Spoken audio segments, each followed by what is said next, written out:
What up, what up, what up? How's it going, my friends? I'm here in Georgia, ready for this newsletter. So, the two biases today. Well, actually, first off, what is a bias? It's basically just a tendency that we have with our freaking brains. And so, the two for today are the drug misusing bias, and the second one is the aging bias.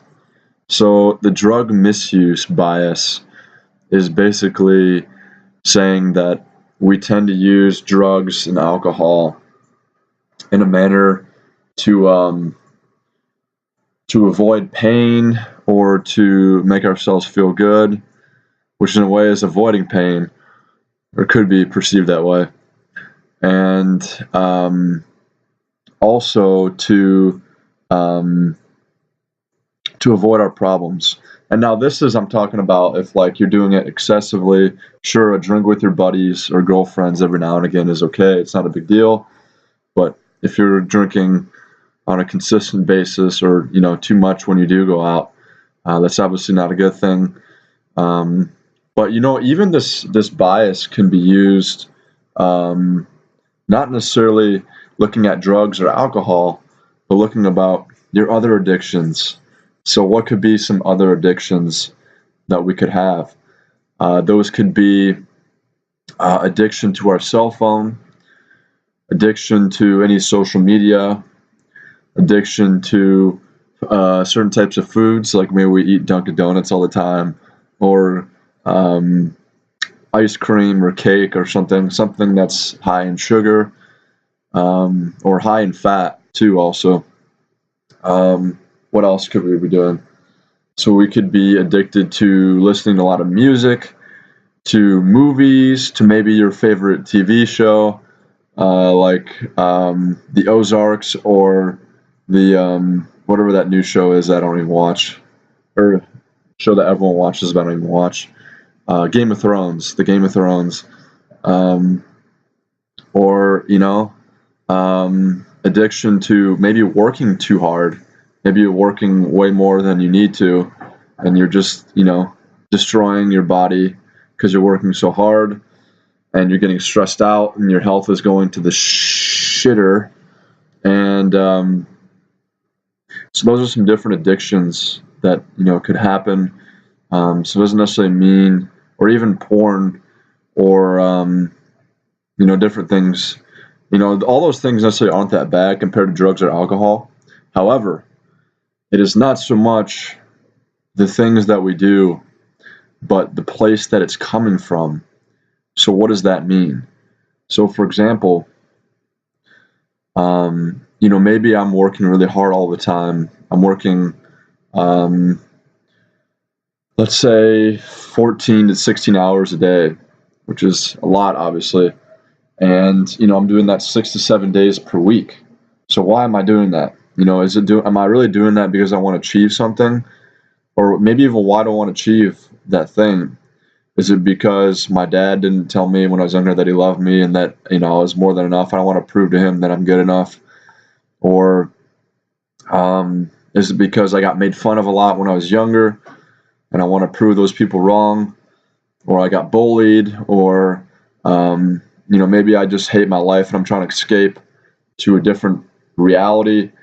Or different things like that. So those necessarily aren't great reasons to do things. Ideally, in a world where we're making the right decisions and we're doing things for the right reasons, we want to do it, achieve things, and do things from a place of enjoyment and happiness and relaxation. So my definition of happiness is more of like a balanced happiness. Let's say it's like maybe 80% of your day you feel relaxed and you feel some good emotion, like you just feel good, which is what I call happiness. And then maybe 20% of your day is you're a little bit, stressed, or and like a good stress, not like, you're losing your mind, or like pulling your hair out, your teeth out, or you're yelling at your girlfriend or boyfriend or significant other, or yelling at your cat for doing nothing, or your dog, whatever that may be. But But yeah, just coming from a place of balanced happiness, and you're just doing it for the enjoyment and stuff like that. And sure, you want to make money, and sure, you want to maybe travel or do some different activities with your family or friends or whatever, and that's awesome. So it's just coming from a place of a better place, as opposed to, let's say that you're doing things because you're really stressed, or you just feel bad about stuff in general. You'll be able to tell, because you'll kind of feel like a light energy in your body versus like a heavy, like dark energy. So that's kind of a way you can tell. So the point is just to be aware of your addictions, and whether they're drugs or alcohol. I'm assuming that's really not the case for you guys, but so that's why I mentioned the other addictions. So just think about that. Maybe some habits you want to change. And the way to really change these habits is to figure out why you're doing them in the first place, and then how you can adjust for that, or how you can change that. Something for me personally that I've had to adjust is, I used to try really hard and work way too much. And that's because I just felt this sense of inadequateness, this sense of like I wasn't enough, I wasn't happy. And, trying to prove to people that I am worth something, but that just wasn't the right place to come from. So I've just, I've improved my self-talk, being more positive with myself, more compassionate, more empathetic towards myself, and also giving more time to myself, start valuing myself, such as like giving myself more alone time, more time to just chill and do things that I like to do, like freestyle rap, or listen to crazy music and jump like a madman, or just go to the pool, or doesn't even really matter what it is, just something that you really enjoy. And so the second bias is also, actually, let me back up a second. So as far as like figuring out how to find that like more relaxed and feeling good state on a daily basis, you can spend time alone, like even like in the bathroom, like lights off, put a towel on your head, no distractions, and just being alone with yourself, which is kind of scary, to be honest, as your thoughts start coming up, your emotions, your sensations in your body, and you just let it happen. And it feels chaotic, and to just let that stuff come up and just see what comes up, and you can start releasing some unresolved conflicts and trauma, and kind of heavy energy in your body, and that can help a lot. So you don't self-sabotage yourself, and you start feeling better, and things of that nature. So that's one way to deal with that. And you could even start looking up stuff on psychology, and if you want any references for that or books to read, I can give you some stuff. And then the second bias we're going to talk about today is the aging bias, which basically says that as we age, we start to decrease our abilities and skills that we have. So it's important that we keep practicing and doing things to maintain and improve our skills, as they over time do decrease and deteriorate and decay, which kind of sucks to accept, but it's true. And so different things you can do is like, reading on a daily basis. I'm talking about for your brain right now. Reading, doing memory games, just being playful with your friends and family. What else?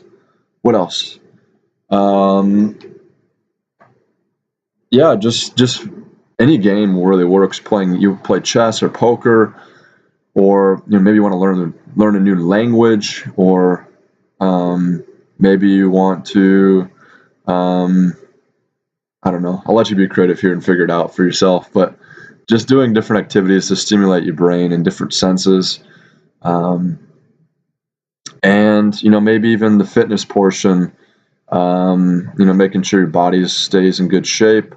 That's really important today, especially because, the health is the most important thing. If you don't have your health, you can't work hard, you can't make money, you really can't spend time with your loved ones. So it's really important that we keep our health in good condition, through tracking our foods. You can do that through the MyFitnessPal app on your phone. Even tracking your workouts, what you're doing. An app for workouts is JFit, JEFIT, JFit, and that's one thing you can do. And then, yeah, just getting enough exercise, enough food, enough sleep, drinking enough water, just the simple things, really. A lot of solutions for life are pretty much common sense. So it just thinking about things in a balanced way, and usually the simple answers are the best ones.